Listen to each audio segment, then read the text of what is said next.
నమస్కారం ఘంటారావానికి స్వాగతం. ముందుగా ప్రధాన అంశాలు. ప్రకాశం జిల్లాలో ఆటోను కారు ఢీకొట్టడంతో మంటలు, ముగ్గురు మృతి, మరో ముగ్గురికి తీవ్ర గాయాలు.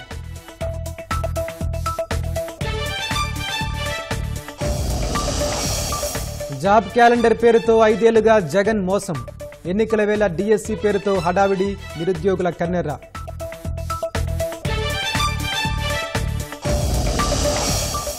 కర్నూలులో దళితుల భూములపై స్థిరాస్తి వ్యాపారి కన్ను, ఖాళీ చేయాలంటూ బెదిరిస్తున్నారని బాధితులు ఆందోళన.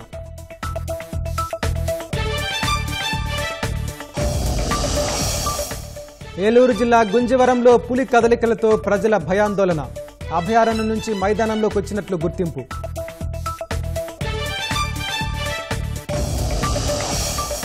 ఉద్యోగుల సమ్మెతో తాత్కాలికంగా మూతపడ్డ ఐఫిల్ టవర్, సందర్శన నిలిపివేతతో నిరాశలో పర్యాటకులు.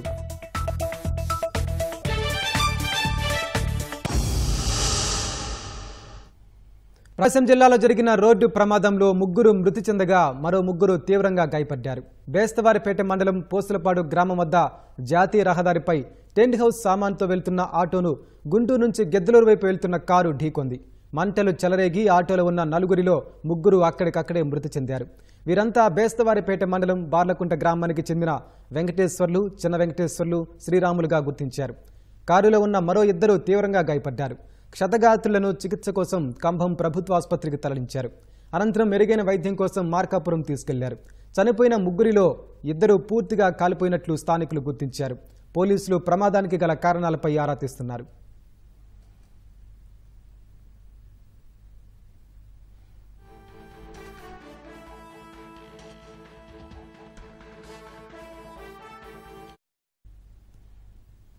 అంతన్నారు ఎంతన్నారు, అధికారమిస్తే కొలువుల జాతరేనన్నారు.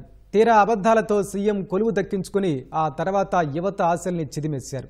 నియామకాల హామీలను బంగాళాఖాతంలో కలిపేసి జాబ్ క్యాలెండర్ జాడ లేకుండా చేశారు. మెగా డిఎస్సి పేరుతో ఇన్నాళ్లు మురిపించి కొన్ని పోస్టులకే పరిమితం చేసి దగా చేశారు.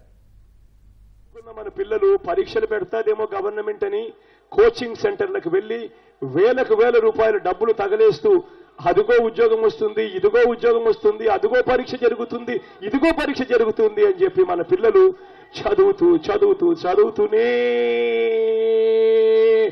ఉన్న పరిస్థితులు కనిపించాయి 5 సంవత్సరాలలో. గవర్నమెంట్ లో ఖాళీగా ఉన్న మొత్తం 2,30,000 ఉద్యోగాలు ఏదైతే గవర్నమెంట్ లో ఖాళీగా ఉన్నాయో ఆ మొత్తం 2,30,000 ఉద్యోగాలు ఒకేసారి రిలీజ్ చేస్తాను అని చెప్పి మీ అందరికీ కూడా హామీ ఇస్తా ఉన్నా. ప్రతి సంవత్సరం జనవరి 1 వచ్చేసరికి ప్రభుత్వ ఉద్యోగాల క్యాలెండర్ను కూడా ప్రతి సంవత్సరం క్రమం తప్పకుండా విడుదల చేస్తామని చెప్పి కూడా ఖచ్చితంగా హామీ ఇస్తా ఉన్నాం.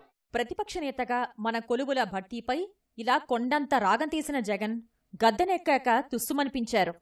అక్షరాల 23,000 టీచర్ ఉద్యోగాలు ఖాళీగా ఉంటే 23,000 ఉద్యోగాల టీచర్ ఉద్యోగాలను ఖాళీగా ఉన్నదాన్ని భర్తీ చేయాల్సింది పోయి 4.5 సంవత్సరాల కాలం ఈ పెద్ద మనిషి ఏం ఖాతరు కాస్తా ఉన్నాడు అని చెప్పండి.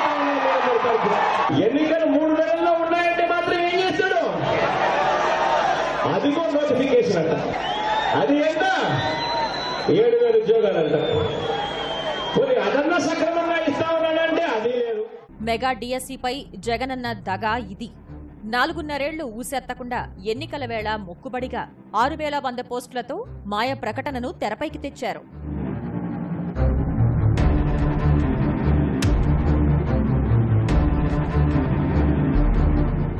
రాష్ట్రంలోని ప్రభుత్వ శాఖల్లో ఖాళీగా ఉన్న 2,30,000 ఉద్యోగాలు భర్తీ చేస్తామని ప్రతిపక్ష నేతగా జగన్ ప్రతి చోట ఊదరగొట్టారు. ప్రభుత్వ శాఖల్లోని ఖాళీలతో సంబంధం లేకుండానే గ్రామ వార్డు సచివాలయాల్లో 1,60,000 ఉద్యోగాలు భర్తీ చేస్తామని ప్రకటించారు. ఇప్పుడు ఆ నియామకాలను కూడా ప్రభుత్వ శాఖల్లోని ఖాళీలతో ముడిపెడుతూ నిరుద్యోగులను మోసపుచ్చారు. మెగా డిఎస్సి అంటూ నాడు ఆర్భాటంగా చెప్పి 6,100 పోస్టులకే ఇటీవల ప్రకటన ఇచ్చి దగా చేశారు. ఇందులోనూ పరీక్షకు సన్నద్దమయ్యే సమయము ఇవ్వకుండా అభ్యర్థులను ముప్పుతిప్పలు పెడుతున్నారు. ఏటా 6,500 చొప్పున పోలీస్ ఉద్యోగాల భర్తీ ప్రకటనకు దిక్కుమొక్కు లేదు. 4,100 ఎస్ఐ ఉద్యోగాల భర్తీ మినహా ఆ శాఖలోని ఖాళీలు పట్టించుకున్న పాపాన పోలేదు. కడప ఉక్కు కర్మాగారాన్ని 3 ఏళ్లలో పూర్తి చేసి 10,000 ఉద్యోగాలు ఇస్తానని చెప్పి వంచారు.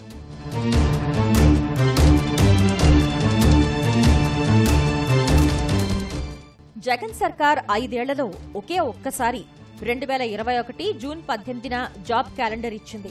ఏపీపీఎస్సీ నుంచి ఇప్పటి వరకు 2210 పోస్టుల భర్తీకి 33 నోటిఫికేషన్లు ఇచ్చారు. అందులోనూ దాదాపు సగం గత ప్రభుత్వ హయాంలో మంజూరైన పోస్టులే.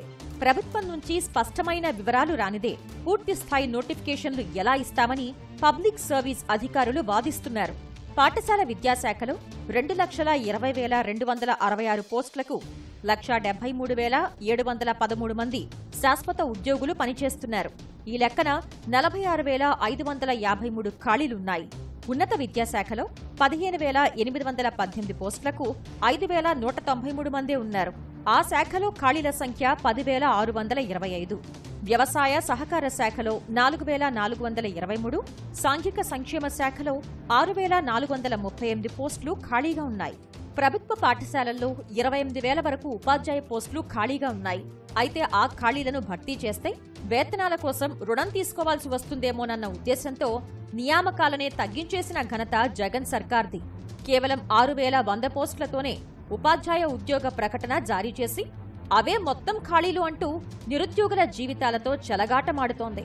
అంతకుముందు రాష్ట్రంలో 8,366 ఉపాధ్యాయ పోస్టులు భర్తీ చేయాల్సిన అవసరం ఉందని సాక్షాత్తు విద్యాశాఖ మంత్రి శాసన మండలిలో ప్రకటించారు.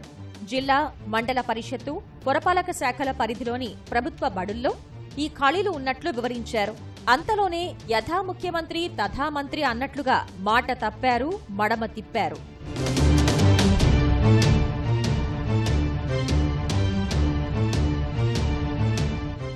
ఉద్యోగాల భర్తీ విషయంలో కేసులపై నెపం మోపి జగన్ సర్కార్ తప్పించుకునే ప్రయత్నం చేస్తోంది. రాష్ట్ర వ్యాప్తంగా అన్ని వర్సిటీల్లో కలిపి 3,220 పోస్టుల భర్తీకి ప్రకటన ఇచ్చారు. పోస్టుల హేతుబద్ధీకరణ, రిజర్వేషన్ రోస్టర్పై పలువురు అభ్యర్థులు న్యాయస్థానాన్ని ఆశ్రయించారు. దీనిపై గత డిసెంబర్లోనే రిప్లై కౌంటర్ వేయాల్సిన ప్రభుత్వం మౌనంగా ఉండిపోయినట్లు విమర్శలున్నాయి.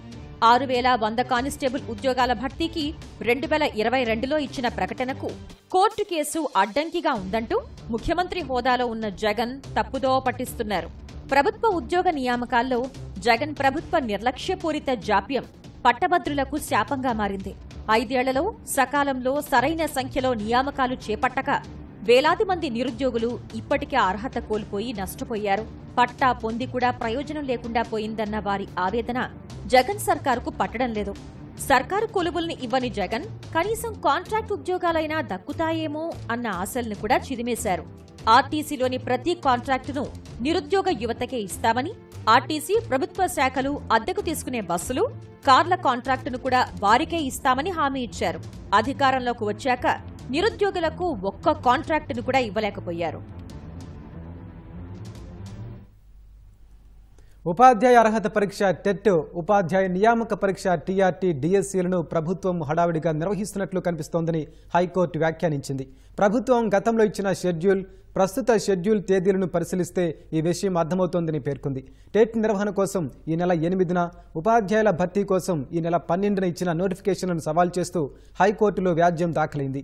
టెట్లో అర్హత సాధించిన వారు మాత్రమే టీఆర్టీలో పాల్గొనేందుకు అర్హులని నోటిఫికేషన్లో పేర్కొన్నారని పిటిషనర్ల తరపు న్యాయవాది కోర్టుకు తెలిపారు. టెట్ ఫలితాలు మార్చి 14న ప్రకటిస్తారని, మరుసటి రోజే టీఆర్టీ పరీక్ష నిర్వహిస్తున్నారని వివరించారు. సిలబస్ ఎక్కువ ఉండటంతో 19 రోజుల్లో టెట్ పరీక్షకు సిద్ధమవడం సాధ్యం కాదని తెలిపారు.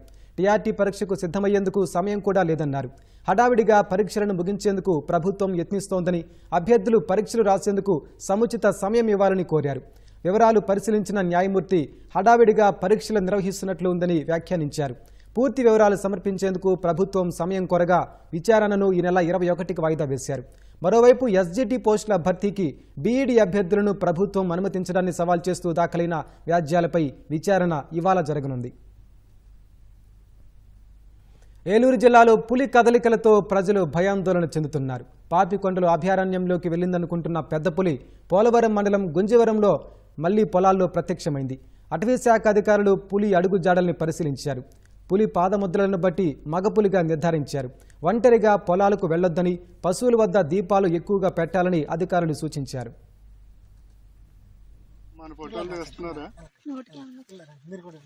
అక్కడ అడుగులేమన్నా అంటే మళ్ళీ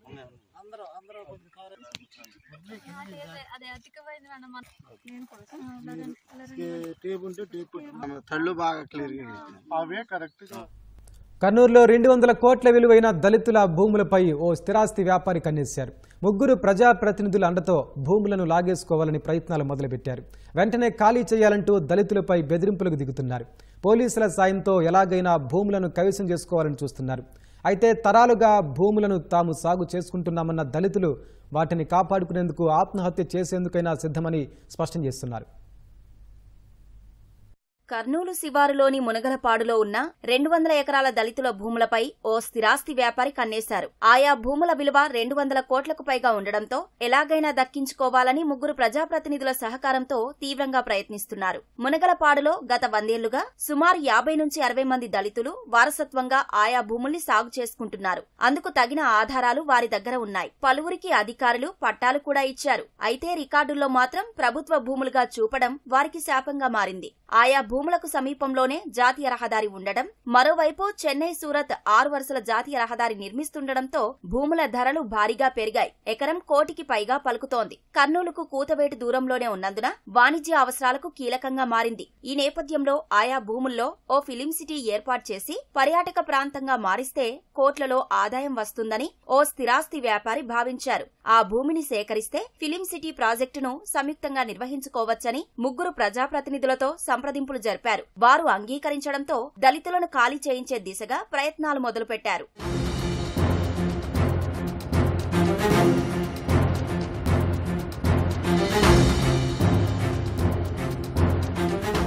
మాకు చాలా బాధ ఉంది సార్. ఇన్నే పొలము ఇన్నే చేను కూడా గుంజుకుంటున్నారు. మేము దాంట్లో ఆకుకూరలు, కూరగాయలు, దోసకాయలు వేసుకొని మేము మార్కెట్కి పోయి పిల్లలు తల్లులం అందరం దీనిలోనే బతుకుతున్నాం. ఇది తప్ప మాకు వేరే మార్గం లేదు సార్. ఎన్ని తరాలు, ఇప్పుడు 10 తరాలు కూడా పోయింటది సార్. మేము దీంట్లోనే జీవనం ఆధారం చేసినాము, మేము దీంట్లోనే బతికినాము. మేము ఈ ప్రభుత్వంలో ఇట్లా వచ్చిందా, ఇంత అన్యాయం ఇంత అక్రమం ఎందుకు చేస్తున్నాడు? జగన్ అన్న గారు దయచేసి ఈ అక్రమ అన్యాయాన్ని వాపాల, లేదంటే మేము చనిపోనిక కూడా రెడీ. వాళ్ళు ఇంత అన్యాయం ఇంత జబర్దస్త్ మా పోలీసులు వస్తున్నారు, పట్టుకుపోతాముంటారు, మమ్మల్ని పట్టుకుపోయి చంపేస్తారా? మేము వాళ్ళది గుంజుకున్నామా? ఈ పొలము ఆడపిల్లకు ఒక 1/2 ఎకరా ఇచ్చింటే అది కూడా గవర్నమెంట్ కబ్జా చేసుకుంటున్నారు, మీకు లేదు అని అంటే ఆమె ఎంబడే అటాక్ లెక్క వచ్చి మొన్ననే చనిపోయింది. ఇంకా మేము కూడా ఏమైనా చేసుకున్నామంటే మాకు ఎక్కడ ఆధారం లేదు కాబట్టి మేము కూడా సూసైడ్ చేసుకోవడానికి రెడీగా ఉన్నాం. మాకు న్యాయం చేయాలి జగన్ అన్న. మా దగ్గర మా పెద్దలు కట్టినవి అవి రిసిప్ట్లు కూడా డాక్యుమెంట్స్ ఉన్నాయి. మా దగ్గర అగ్రిమెంట్స్ కాగితాలు ఉన్నాయి. అడంగల్లో పేరు ఉంది. పన్నులు కూడా కట్టినాం సార్. మా పన్ను రిసిప్ట్లు కూడా మా దగ్గర ఉన్నాయి. కొందరు అధికారులతో కలిసి ప్రణాళికలు రచించిన వారు దళితుల్ని బెదిరించడం మొదలుపెట్టారు. పంటలు సాగు చేయొద్దని, ఒకవేళ చేసినా ప్రొక్లైన్లతో తవ్వేస్తామని హెచ్చరిస్తున్నారు. చివరికి బీడుగా ఉన్న భూముల్లో ఎవరూ అనుభవంలో లేరని చూపించి రానున్న రోజుల్లో కొందరు పెద్దలకు అధికారికంగా కేటాయిస్తారని ప్రచారం జరుగుతోంది. దశాబ్దాలుగా సాగు చేసుకుంటున్న భూములను ఖాళీ చేయాలంటూ కార్పొరేషన్ అధికారులు బెదిరిస్తున్నారని పలువురు దళితులు సోమవారం జిల్లా కలెక్టర్ సృజనను కలిసి గోడు వెళ్లబోసుకున్నారు. కొత్త ప్రభుత్వం వచ్చి ఏం చేసినారు, ఏదో నీళ్ళ ట్యాంకర్ని వేసి మాకు అంత పొలమల్ల గుంజుకున్నారని వాళ్ళు చూస్తున్నారు. కాబట్టి ఎవరికి చెప్పినా ఏ మినిస్టర్ చెప్పినా ఎవరికి చెప్పినా పలకరియకున్నారు. దీన్ని సాగుబడి చేయాలన్న పొలాన్ని ఆక్రమించుకుంటున్నారు వాళ్ళు. ఎవరి జనంతో ఎవరు కడిపోయినా పలకరుకున్నారు, మాకు న్యాయం చేయకున్నారు ఎవరు. మా ఊర్లో పొలం అంటూ లేదు. ఈ పరంపోగు పొలాలే మేము చేసుకుని జీవనం చేసుకుని బతికే వాళ్ళము. దీంట్లో వచ్చేసి సమ్మర్ స్టోరీ కావాలని ఒక 2-3 ఎకరాలు తీసుకున్నారు. ఫస్ట్ దీనికి పంప్ హౌస్ కానీ తీసుకున్నారు. అటు వరకు ఆగుతాము, మేము ఇక్కడ రాము అని చెప్పి అప్పుడు తీసుకుంటే సరే ఊర్లో గ్రామ పెద్దలు ఉండి సర్లే మనకు ఉపయోగపడతాయి కదా, కర్నూలు ప్రజలకి కదా, బాగుంటాయి తాగనీళ్ళు పోన్లే అనుకొని ఇంతవరకు ఊకున్నాము. ఇప్పుడు మొత్తం 250 ఎకరాలు మొత్తం కబ్జా చేయాలని ఉన్నారు సార్. దీంట్లో గవర్నమెంట్ హ్యాండ్ ఉంది. వచ్చి రియల్ ఎస్టేట్ చేతులు కూడా ఉన్నాయి సార్. రియల్ ఎస్టేట్ వాళ్ళు మెయిన్ వాళ్ళు బోట్ పాయింట్లు పెట్టాలా, అవి పెట్టాలని వాళ్ళ వ్యాపారాలు డెవలప్ చేసుకోవడానికి ఇవన్నీ ప్లాన్తో వాళ్ళు వచ్చి ఇక్కడ గవర్నమెంట్కి కొనేసి, గవర్నమెంట్నే కొనేసినారు సార్. వ్యాపారస్తులు గవర్నమెంట్ని కొనేసి వాళ్ళు మా పేదవాళ్ళ కడుపులు కొట్టాలని వాళ్ళు మా మీద వచ్చి పడినారు. మాకైతే ఆధారం ఏం లేదు. ఇది దిగిన పోయిందంటే మా పిల్లల తల్లులు మొత్తం ఇక్కడనే ఈ పొలంలో మేము విషం తాగి చచ్చిపోవాలని కూడా సిద్ధంగా రెడీగా ఉన్నాము. ప్రభుత్వం, స్థానిక అధికారులు తమ భూములను కాపాడేలా చర్యలు తీసుకోవాలని దళిత రైతులు వాపోతున్నారు. రైతులు, ప్రజలు త్యాగాలు చేసి విశాఖ ఉక్కు ఆంధ్రుల హక్కు అనే నినాదంతో పోరాడి సాధించుకున్న ఉక్కు పరిశ్రమ ప్రైవేటీకరణకే కేంద్రం మొగ్గు చూపుతోంది. కొన్నాళ్లు స్తబ్దుగా ఉన్న తాజాగా ఉక్కు స్థలాల అమ్మకాల వ్యవహారాన్ని మళ్లీ వేగవంతం చేసింది. మెత్తగా ఉంటే మొత్తబుద్దయిందన్న చందంగా వైకాపా ప్రభుత్వం సరైన రీతిలో ఒత్తిడి తేకపోవడంతో విశాఖ ఉక్కు ప్రైవేటీకరణపై కేంద్రం వెనక్కి తగ్గడం లేదు. విశాఖ ఉక్కు పరిశ్రమకు ప్రత్యేకంగా గనులు కేటాయించి ఆర్థిక భరోసా కల్పించి కష్టాల నుంచి గట్టెక్కించొచ్చు. సెయిల్లో విలీనం చేయడం మరో పరిష్కారమని తెలిసినా కేంద్రం ఆ పని కూడా చేయడం లేదు. ప్రత్యామ్నాయాలు అందుబాటులో ఉన్నా ప్రైవేటీకరణకే మొగ్గు చూపుతూ ఊపిరి తీస్తుంది. ఇప్పటికే పలుసార్లు తెరపైకి తెచ్చిన ఉక్కు స్థలాల అమ్మకం వ్యవహారాన్ని వేగవంతం చేసింది. నగరం మధ్యలో అత్యంత విలువైన స్థలాలను ఫ్లాట్లుగా విభజించి రాష్ట్రీయ ఇస్పాత్ నిగమ్ లిమిటెడ్ బ్రోచర్లు విడుదల చేసింది.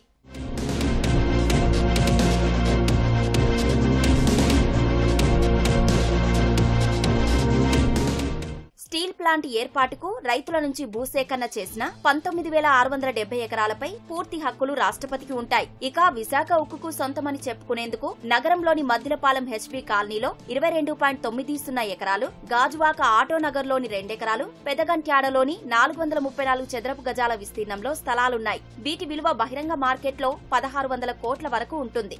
RINL విక్రయ సలహాదారుగా పెట్టుకున్న NBCC ఈ స్థలాలను ఫ్లాట్లుగా విభజించి బ్రోచర్ను అధికారికంగా విడుదల చేసింది. చదరపు గజం విలువ పెదగంట్యాడలో 20,500 రూపాయలు, ఆటోనగర్లో 30 నుంచి 32,000 రూపాయలు, హెచ్బీ కాలనీలో 74,000 నుంచి 81,000 రూపాయలుగా నిర్ణయించారు. వీటి తర్వాత నిరుపయోగంగా ఉన్న ప్లాంటుపై ఈ సలహాదారు సంస్థ దృష్టి పెట్టనుంది.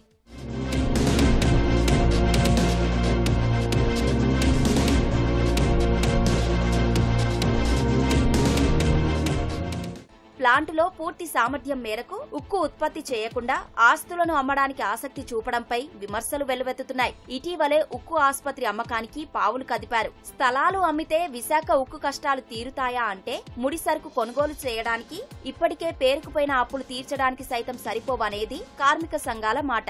జిందాల్ సంస్థతో ముడి సరుకు సరఫరాకు ఆర్థిక సాయానికి ఇటీవలే ఒప్పందం కుదిరింది. ఆ మేరకు BF3 ప్రారంభించిన ముడి సరుకు సక్రమంగా అందక ఉత్పత్తి లక్ష్యం అందుకోలేకపోయింది. నిత్యం 3 ఫర్నేస్లపై 21,000 టన్నుల ఉత్పత్తి చేసే అవకాశమున్న 14,000 టన్నులకే పరిమితమైంది. NMDC ద్వారా ప్లాంటుకు ప్రతిరోజు 6 రేకుల ఇనుప ఖనిజం అందాలి. 4 రేకులకు మించి ఇవ్వడం లేదు. ఇప్పుడు అందిస్తున్న ఇనుప ఖనిజం 2 ఫర్నేస్లకే సరిపోతుంది. మిగిలిన BF3 పరిస్థితి ఏంటనే దానిపై ఉక్కు మంత్రిత్వ శాఖ దృష్టి పెట్టడం లేదు. NMDC ధోరణి ఇటీవల దారుణంగా మారింది. గతంలో డిస్కౌంట్ పద్ధతిలో చెల్లింపులు జరిగేవి. ఎప్పుడు 500 కోట్ల రూపాయల వరకు బిల్లులు పెండింగ్ ఉంచేవారు. ఇప్పుడు మాత్రం డబ్బులిస్తేనే ముడి సరుకు సరఫరా అంటుండడం గమనార్హం. వ్యవసాయం అంటే దుక్కి దున్నాలి, నారు పోయాలి, నీరు పెట్టాలి, కోత కొయ్యాలి, కుప్ప నోర్చాలి. జగన్కి ఇవన్నీ తెలుసా? తెలిస్తే ఆరుగాలం శ్రమించిన అన్నదాతలకు ఆయన ఒరగట్టిందేమిటి? ఏటికేడు పెట్టుబడులు తడిసి మోపిడవుతున్నా 4 ఏళ్లలో ₹1 మద్దతు ధర పెంచలేదు. ధరల స్థిరీకరణ నిధి అంటూ వంచడం తప్ప కర్షకులపై కనీస కనికరమే లేని జగన్ రివర్స్లో తనను మించిన రైతు బాంధవుడు లేడన్నట్లు బిల్డప్ ఇస్తున్నారు. గిట్టుబాటు ధర లేదు అని చెప్పి ఏ రైతు భయపడాల్సిన పనిలా, ప్రతి పంటకు ఏ రేటుకు ప్రభుత్వం కొంటుంది అని చెప్పి, ఏ రేటు అయితే గిట్టుబాటు అవుతుంది అన్నది ముందే చెప్పి ఆ ప్రతి రైతుకు తోడుగా నిలబడేందుకు పూర్తిగా ఉంటాం. దీనికోసం 3,000 కోట్ల రూపాయల ధర స్థిరీకరణ తీసుకొచ్చి పెడతాను అని చెప్పి మీ అందరికీ కూడా చెప్తా ఉన్నా. ఇలా చెప్పి రైతుల్ని బుట్టలో వేసుకున్న జగన్ అధికారంలోకి వచ్చాక మద్దతు ధర గురించే మర్చిపోయారు. కుర్చీ ఎక్కిన తొలి ఏడాది నిర్ణయించిన మద్దతు ధరలనే 4 ఏళ్లుగా కొనసాగిస్తున్నారు. కేంద్ర ప్రభుత్వ పరిధిలోని రాగులకు 2019-20 సంవత్సరంలో కనీస మద్దతు ధర ₹3,150 ఉంది. 2023-24 నాటికి అది ₹3,846 పెరిగింది. రాగులకు 5 ఏళ్లలో కేంద్ర ప్రభుత్వం 22.09% మద్దతు ధర పెంచింది. కానీ 2019-20లో క్వింటా చిరుధాన్యాలకు మద్దతు ధరను ₹2,500 ప్రకటించిన వైకాపా సర్కార్ 4 ఏళ్ల తర్వాత కూడా పైసా పెంచలేదు. రాయలసీమ ప్రాంతంలో అత్యధిక పండుతున్నటువంటి టమోటా కానీ, లేకపోతే ఇప్పుడు టమోటా ఏమో రోడ్డు పాలు అవుతున్నప్పుడు కనీసం ₹1 పెట్టి కూడా కొనుగోలు చేయనటువంటి పరిస్థితి. కరోనాలో మొత్తం పండ్ల తోటలన్నీ రోడ్లు పాలు చేస్తున్న పరిస్థితి, తోటల్లోనే వదిలిపెట్టే సందర్భంలో ధరల స్థిరీకరణ పెడితే కొనుగోలు చేయమని మేము రైతు సంఘంలో డిమాండ్ చేశాం. కానీ ఒక్క క్వింటా కూడా కొనుగోలు చేసినటువంటి పరిస్థితి. ధరల స్థిరీకరణ అనేది ప్రతి బడ్జెట్లో 3,000 కోట్ల రూపాయలు కేటాయిస్తే అంకెలు చెప్తున్నారు. మళ్ళీ ₹1 రైతులు మాత్రం మద్దతు ధర రానటువంటి పరిస్థితి ఉంది. 3,000 కోట్ల రూపాయలు ఎక్కడ పోయింది? జగన్మోహన్ రెడ్డి ప్రభుత్వం సమాధానం చెప్పాల్సిన అవసరం ఉంది. ఏటికేడు పెరుగుతున్న వ్యవసాయ ఖర్చులు, రైతు కుటుంబ శ్రమను లెక్కలోకి తీసుకొని దానిపై 50% కలిపి కనీస మద్దతు ధర నిర్ణయించాలి. కానీ వైకాపా సర్కార్ ఈ 5 ఏళ్లలో పెట్టుబడులు రెట్టింపైనా మద్దతు ధర మాత్రం పైసా కూడా పెంచలేదు. 2019-20లో క్వింటా పసుపునకు 6,850, మిరపకు 7,000, ఉల్లికి 770, అరటికి 800, బత్తాయికి 1,400 చొప్పున మద్దతు ధరగా రాష్ట్ర ప్రభుత్వం ప్రకటించింది. నేటికీ అవే కొనసాగిస్తోంది. ఎకరా మిరప సాగుకు 2,75,000 రూపాయలు ఖర్చవుతోంది. ఈ ఏడాది తెగుళ్లతో సగటున 10 క్వింటాళ్ల దిగుబడి కూడా వచ్చే పరిస్థితి లేదు. వైకాపా సర్కార్ ప్రకటించినట్లు క్వింటా 7,000కు అమ్ముకుంటే రైతుకు మిగిలేది మన్నే. ఎరువులు, పురుగుమందులు, డీజిల్ ధరలు, కూలీ రేట్లు పెరగడంతో సాగు పెట్టుబడులు 40% పైగా పెరిగాయి. ఆ మేరకు మద్దతు ధరలు పెంచాలనే స్పృహే జగన్కు కొరవడింది. ధాన్యం ఇవాళ క్వింటా 1,600 రూపాయలకి అమ్ముకోవాల్సిన రైతులు ఈ సీజన్లోనే 1,100కి 1,200కి అమ్ముకున్నారు. మరి ధరల స్థిరీకరణ నిధి పథకం ఏమైంది? కిలో నిమ్మకాయల్ని ₹2, ₹3 అమ్ముకున్నారు. అట్లాగే అరటి కూడా ఇవాళ కనీసం గెలకి ₹20, ₹30 రాని రోజులు కూడా ఉన్న సమయం ఉన్నది. మిర్చి రైతులు తీవ్రంగా నష్టపోయారు. ఆయిల్ ఫామ్ ఇవాళ చూస్తే గత ఏడాది ₹23,000 టన్ను ఆయిల్ ఫామ్ ధర ఉంటే ఈ రోజు ₹12,500 మాత్రమే టన్ను ఆయిల్ ఫామ్ గెలకి ధర ఉంది. పంట ఉత్పత్తులకు ధరలు తగ్గినప్పుడు ఆర్బీకేల్లోని వ్యవసాయ, ఉద్యాన సహాయకులు సీఎం యాప్లో నమోదు చేస్తారని, ఆ వెంటనే జిల్లా సంయుక్త కలెక్టర్ పంటల కొనుగోలుకు చర్యలు తీసుకుంటారని జగన్ మైకు దొరికిన ప్రతిసారి ఊదరగొట్టారు. కానీ ఎక్కడా సమయానికి జోక్యం చేసుకుని రైతుల్ని ఆదుకున్న పాపాన పోలేదు. 2022 నవంబర్లో వేరుశెనగ చేతికొచ్చే సమయానికి ధరలు పడిపోయాయి. మద్దతు ధర 5,859 ఉంటే క్వింటాల్ 5,000కు కొన్న నాథుడే లేరు. 2021-2022 సంవత్సరాల్లో ఉల్లి రైతులు ధరలు లేక పంటను పొలాల్లోనే వదిలేయాల్సిన దుస్థితి దాపురించింది. 2022-2023 సంవత్సరాల్లో పసుపు ధరలు గణనీయంగా తగ్గాయి.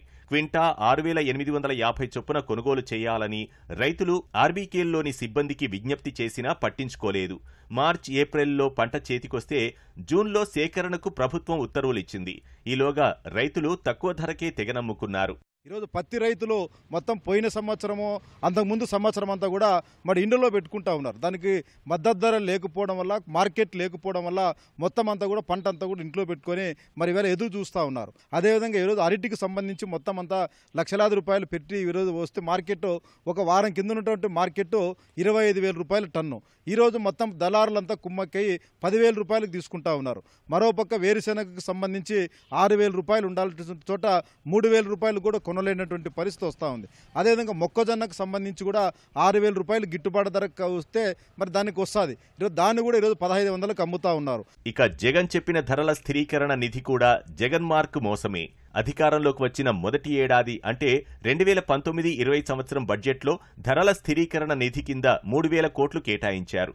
కానీ ఖర్చు చేసింది 357 కోట్ల రూపాయలు మాత్రమే.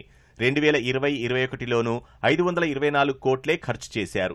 ఇక 2021-22, 2022-23 సంవత్సరాల్లో కేటాయింపులనే ఈ ఏడాది 500 కోట్లకు కుదించేశారు. అందులోనూ ఖర్చు 300 కోట్లైనా దాటలేదు.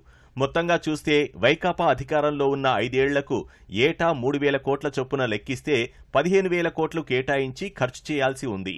కానీ ధరల స్థిరీకరణ నిధి కింద జగన్ సర్కార్ ఖర్చు చేసింది కేవలం 1,500 కోట్లు మాత్రమే. మిచాంగ్ తుఫాన్ అని పంట నష్టం జరిగితే రైతులకి అదంత పని మొత్తం అందరికి ఇచ్చేయండి అని చెప్పారు. ఎక్కడికి ఎవరికి రూపాయి ఇచ్చినో లేడు. తుఫాన్ వల్ల నష్టపోయి ధాన్యం కొనక మొలకలు వచ్చి 1,600 రూపాయలు గిట్టుబాటు ధర అని రైస్ మిల్ దగ్గర తీసుకెళ్తే మేము కొనబోయి నూకలు పాయ అని అడ్డగోలుగా 1,000 రూపాయలకి 1,200కి కూడా దోసుకుని మొత్తం రైతుని సర్వనాశనం చేశారు. వాస్తవాలు ఇలా ఉంటే 2019-20 నుంచి 2023 సెప్టెంబర్ వరకు 7,750 కోట్ల విలువైన పంట ఉత్పత్తులు కొనుగోలు చేశామంటూ వైకాపా ప్రభుత్వం ఎప్పట్లాగే అబద్ధాలు ఆడేస్తోంది. పంటకు కనీస మద్దతు ధర కోరుతూ ఢిల్లీ చెలో చేపట్టిన రైతులు కేంద్ర ప్రభుత్వం చేసిన ప్రతిపాదనను తిరస్కరించారు. ఫిబ్రవరి 21న ఢిల్లీలో శాంతియుత ర్యాలీ చేపడతామని సంయుక్త కిసాన్ మోర్చా స్పష్టం చేసింది. నిరసనలకు రైతులను అనుమతించాలని, బారికేడ్లను తొలగించాలని విజ్ఞప్తి చేసింది. కేంద్రం ప్రతిపాదన వల్ల కర్షకులకు ఎలాంటి లబ్ధి ఉండదని రైతు సంఘాల నేతలు పేర్కొన్నారు. కేంద్ర మంత్రులు తమతో చర్చించిన విషయాలకు, మీడియాకు చెప్పిన వివరాలకు మధ్య చాలా వ్యత్యాసం ఉందన్నారు. ఆదివారం రాత్రి రైతు సంఘాలతో కేంద్ర మంత్రులు పీయూష్ గోయల్, అర్జున్ ముండా, నిత్యానందరాయ్ బృందం చర్చలు జరిపింది. ఈ సందర్భంగా కందులు, మినుములు, మసూర్ దాల్, మొక్కజొన్న, పత్తి పంటలను ఎన్సీసీఎఫ్, ఎన్ఏఎఫ్ఈ, సిసిఐ వంటి సంస్థలు 5 ఏళ్ల పాటు ఎంఎస్పీకి కొంటాయని కేంద్ర మంత్రులు ప్రతిపాదించారు. ఆ అంశంపై రైతులతో చర్చించిన నాయకులు చివరకు ఆ ప్రతిపాదనను తిరస్కరించారు. ఢిల్లీకి వెళ్తున్న రైతులను ఫిబ్రవరి 13 నుంచి హర్యానా, పంజాబ్ సరిహద్దులోని శంభు, ఖానౌరి ప్రాంతాల్లో అడ్డుకున్నారు. ఎంఎస్పీ, రైతు కూలీల పెన్షన్, స్వామినాథన్ సిఫారసుల అమలు, రుణమాఫీ వంటి డిమాండ్లతో ఢిల్లీలో నిరసనలు చేసేందుకు రైతులెత్తిస్తున్నారు. ప్రధాని మోదీ గ్యారంటీలు రైతులు, కూలీలు, దళిత, గిరిజన వెనుకబడిన తరగతులకు కాదని, 2-3 ధనవంతులకు మాత్రమేనని కాంగ్రెస్ అధ్యక్షుడు మల్లికార్జున ఖర్గే అన్నారు. మోదీ తన మిత్రులకు 13 లక్షల కోట్ల రుణాలను మాఫీ చేశారని, అదే సమయంలో రైతులు 12-13 వేల రూపాయల రుణాల కోసం ఆత్మహత్య చేసుకుంటున్నారని ఖర్గే వివరించారు. ఈ పరిస్థితుల్లో పంటలకు మద్దతు ధర ఇచ్చే చట్టాన్ని తీసుకొచ్చే గ్యారంటీని కాంగ్రెస్ ప్రకటించిందని గుర్తు చేశారు. రాహుల్ గాంధీ చేపట్టిన భారత్ జోడో న్యాయ్ యాత్ర యూపీలోని రాయ్ బరేలీకి చేరుకున్న సందర్భంగా ఖర్గే పాల్గొన్నారు. కాంగ్రెస్ అగ్రనేతలు ప్రాతినిధ్యం వహిస్తున్న రాయ్ బరేలీ, అమేఠీ ప్రాంతాలపై కక్షతో మోదీ కోట్ల రూపాయల విలువైన ప్రాజెక్టులను నిలిపేశారని దుయ్యబట్టారు. ఈసారి 400 స్థానాలను ఎన్డీఏ గెలుస్తుందని మోదీ చెబుతున్నారన్న ఖర్గే, అయితే భాజపాకు 100 సీట్లు కూడా రావని జోస్యం చెప్పారు. అబ్కీ బార్ సత్తా సే బహార్ అనే నినాదాన్ని ఆయన ఇచ్చారు. ఈసారి ఎన్డీఏ అధికారం కోల్పోతుందంటూ ఖర్గే జోస్యం చెప్పారు. ప్రపంచ ప్రఖ్యాత పర్యాటక ప్రాంతం ఐఫిల్ టవర్ మూతపడింది. అవును, మీరన్నది నిజమే. ప్రపంచంలోనే అత్యధికులు సందర్శించే ఈ కట్టడం ఉద్యోగుల సమ్మె కారణంగా తాత్కాలికంగా మూతపడినట్లు అధికారులు తెలిపారు. ఫలితంగా సోమవారం ఈ భారీ లోహ కట్టడాన్ని సందర్శించడానికి వచ్చిన పర్యాటకులు నిరాశగా వెనుదిరిగారు. ప్రపంచవ్యాప్తంగా ఉన్న ప్రముఖ పర్యాటక ప్రదేశాల్లో ఫ్రాన్స్లోని ఐఫిల్ టవర్ ఒకటి. 365 రోజులు సందర్శనార్థం తెరిచే ఉండే ఈ టవర్ తాత్కాలికంగా మూతపడింది. సీజీటీ యూనియన్ కు చెందిన ఉద్యోగులు ఐఫిల్ టవర్ నిర్వహణ బాధ్యతలు చూస్తారు. వేతనాలు, ఇతర డిమాండ్లతో వారు సమ్మెకు దిగగా టవర్ను అధికారులు మూసేశారు. ఐఫిల్ టవర్ టికెట్ల నుంచి వచ్చే ఆదాయానికి అనుగుణంగా తమ జీతాలు పెరగాలని సీజీటీ ఉద్యోగులు సమ్మెలో దిగారు. ఫలితంగా సోమవారం వచ్చిన సందర్శకుల్ని వెనక్కు పంపారు. ఈ చర్య పర్యాటకుల్ని తీవ్ర నిరాశకు గురిచేసింది.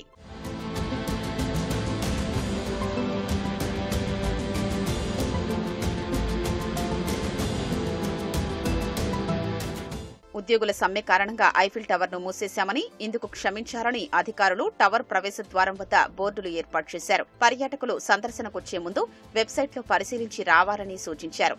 త్వరలో జరగనున్న 2024 సమ్మర్ ఒలింపిక్స్ కు ప్యారిస్ వేదిక కానుండగా పర్యాటకులు భారీగా ఐఫిల్ టవర్ సందర్శనకు ఆసక్తి చూపుతున్నారు. ఈ తరుణంలో ఉద్యోగుల సమ్మె పర్యాటకుల్ని తీవ్ర నిరాశకు గురిచేస్తోంది.